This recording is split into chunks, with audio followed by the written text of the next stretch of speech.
नमस्कार दोस्तों, अस्सलाम वालेकुम, वाहिगुरु जी खालसा वाहिगुरु जी फतेह। दरअसल कल दूसरे चरण का चुनाव समाप्त हो गया, जो कि 88 सीटों पे चुनाव हुआ है। मैं आपको बता दूं कि 88 में से 60 सीट एनडीए के पास है, उसमें 54 सीट जो है बीजेपी के खातों में।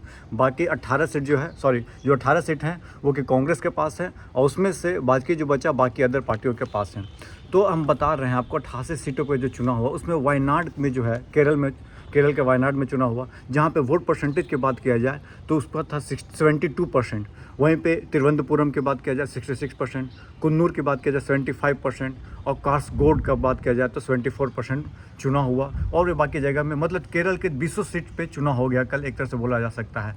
तो टोटल जो है आपको 70% जो है मतदाताओं लोग जो है वोट देने के लिए निकले केरल में। सबसे पहले केरल की बात इसलिए कर लिया क्योंकि वायनाड से राहुल गांधी आते हैं और उनके बारे में जानना बेहद आवश्यक था। उसके बाद हम लोग बात करते हैं, दरअसल कल मतदाताओं में बहुत जगह सुस्ती देखी गई। जहाँ तक बात की जाए बिहार में भी सुस्ती, महाराष्ट्र भी सुस्त पड़े थे। हालांकि बंगाल में बम्पर वोटिंग हुई है, केरला में बम्पर वोटिंग हुई है, राजस्थान में भी थोड़ा सा डाउनफॉल हुआ है।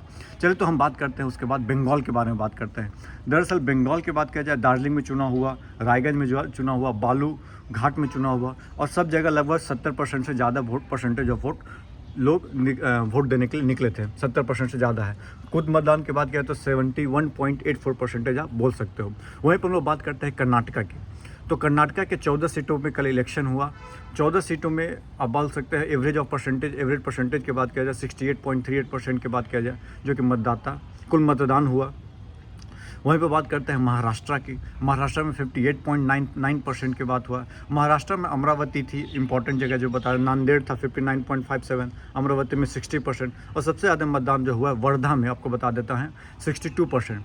और दक्षिण कर्नाटका में सबसे ज़्यादा मतदान जहाँ हुआ मैं आपको बताना भूल गया था, वो है आपको 77.58% है आपको कहाँ, तुमकुर में, जो कि बहुत ज़्यादा कहा जा सकता है। वहीं पर असम में भी 71.35% के साथ वोटिंग हुई टोटल कुल मतदान की बात किया जाए। वैसे जम्मू में 72% हुआ, मणिपुर में 77.34% हुआ, बाहरी मणिपुर। वहीं पर त्रिपुरापुर में 79.47% हुआ। ये मैं आपको बता दिया पूरे देश में 88 सीट के लगभग जो है चुनाव कितना हुआ। वहीं पर राजस्थान की बात किया जाए तो राजस्थान में जो है चुनाव भी मैं बता दूं क्या बोलते हैं, राजस्थान में जो जीत हार के अंतर थी अप्रॉक्स बोला जाए कि बीजेपी कांग्रेस में, तो 2 से 6 लाख के बीच में मैक्सिमम सीटों पे चुनाव में अंतर थी।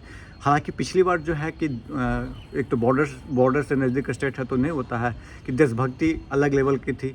इस बार क्या मुद्दों पे चुनाव होता है, और मुद्दों पे चुनाव होता है तो 2 लाख से 6 लाख का जो डिफरेंस है वो कितना डिफरेंस को कम कर पाती है कांग्रेस, मैटर ये करता है। क्योंकि कहा जाए बहुत सारे सर्वे में ये कहा जा रहा है कि बहुत सारे लोग ये कह रहे हैं कि कम से कम 5 सीटों का डिफरेंस आएगा। 25 में 25 जो गोल लगाई है बीजेपी लास्ट 2 बार में, वो नहीं हो पाएगा। लेकिन मैं आपको बता दूं कि डिफरेंस कितना रहा है पिछले 2 बार में, मैं आपको बता देते हैं। दरअसल 2019 में भाजपा को वोट मिला था 59% वोट, और कांग्रेस को वोट मिला था 35% वोट। तो मतलब समझ सकते हो इतना डिफरेंसेस, इतना क्या मोदी जी के खिलाफ क्या विरोधाभास है कि इस वोट परसेंटेज को मेंटेन किया जा सकता है, मैनेज किया सकता है, पता नहीं। आज देखने वाला दिन बताएगा, आने वाला दिन बताएगा कि कितना लोग में उत्साह है, क्या है जो। तो अब हम बात करते हैं, आपको यूपी की बात करना ज़रूरी है, क्योंकि यूपी में जो है वोट परसेंटेज 2014 में है जो कि था 62%। वहीं पे 2019 की बात किया जाए 63%, और अभी जो है जो कि परसेंटेज कम आकर 55% के आसपास पहुंच गया है। दरअसल यूपी में भी चुनाव हुआ 8 जगह।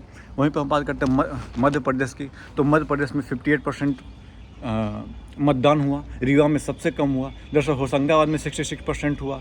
वहीं पे बात करते हैं रीवा में 49%, जो कि एक तरह से बोला जा सकता है कि बॉर्डर स्टेट बोला जा सकता है, बॉर्डर डिस्ट्रिक्ट बोला जा सकता है वहाँ पे।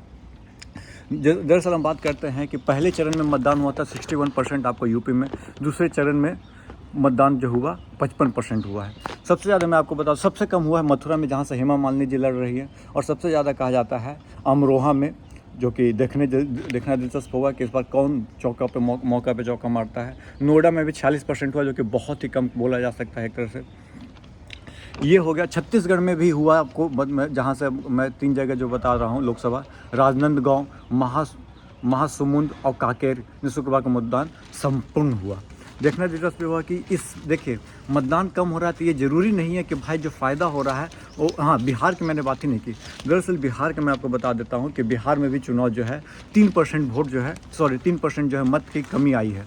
पिछली बार 56% अप्रॉक्स था, इस बार 53% दूसरे चरण में चुनाव हुआ है। दरअसल मैं आपको बता दूं कि चुनाव में कम वोट परसेंटेज होने का मतलब ये बिल्कुल भी नहीं कहा जा सकता है कि भाई कम परसेंटेज ऑफ मत गिरे हैं तो वो शायद पक्ष में हो या विपक्ष में हो। दरअसल मैं आपको बता रहा हूँ कि एक मिनट, दरअसल मैं आपको बता दूं कि ये ज़रूरी नहीं है। हाँ, वोट परसेंटेज कम हो तो हो सकता है कि हार का डिफरेंस, जीत का डिफरेंस में कमी आ सकता है, बट ये बिल्कुल भी नहीं कहा जा सकता है कि आप एक तरफा मोदी के खिलाफ वोट पड़ा है, मोदी के खिलाफ या मोदी के साथ वोट पड़ा है। ये कहना इतना आसान नहीं, इतना ईजी नहीं हो सकता। चलिए देखना ये दिलचस्प होगा कि इस मतदान ये जो 88 सीट हुआ है उसमें आगे कौन निकलता है। क्यों? क्योंकि ये 190 सीट में टोटल चुनाव हो चुके हैं और 102 में जो ट्रेंड था, जो हिंदू मुसलमान को उसके बाद बंटवारा किया गया चूरू के अथी में क्या बोलते हैं रैली में, जिस तरह से मंगलसूत्र की चर्चा की गई, जिस तरह से हिंदू मुसलमान की चर्चा की गई, उस तरह से तो लगता है कि 102 सीट पे पीछे थी बीजेपी। और 88 सीट का जो निकल के आ रहा है, इसमें क्या है, कितना आगे है, क्या है डिफरेंसेस। देखिए राजस्थान का 2400 सीट पे चुनाव हो गया है, जब राजस्थान के 2500 सीट में चुनाव हो गया है। और राजस्थान में क्या डिफरेंस पैदा कर पाती है, क्या 1-2 सीट कांग्रेस निकाल पाती है या सब पे सीट क्लियर है बीजेपी का, देखना ये होगा। केरला में 20 सीट में एक भी सीट बीजेपी को नहीं मिली थी, तो देखना दिलचस्प ये है कि बीजेपी को यहाँ कुछ खाता खोल पाता है या नहीं, क्योंकि केरला भी इंपॉर्टेंट है। हालांकि यूपी में तो वो जान रही है, वो कहती भी है कि भाई यूपी तो एकदम आँख बंद करके हमारे पक्ष में ही वोट पड़ेंगे। अब ये क्या होता है ये तो आने वाला दिन बताएगा, 4 जून को बताएगा। लेकिन आपको क्या लगता है, कुछ बदलाव की बयार बह रही है या नहीं?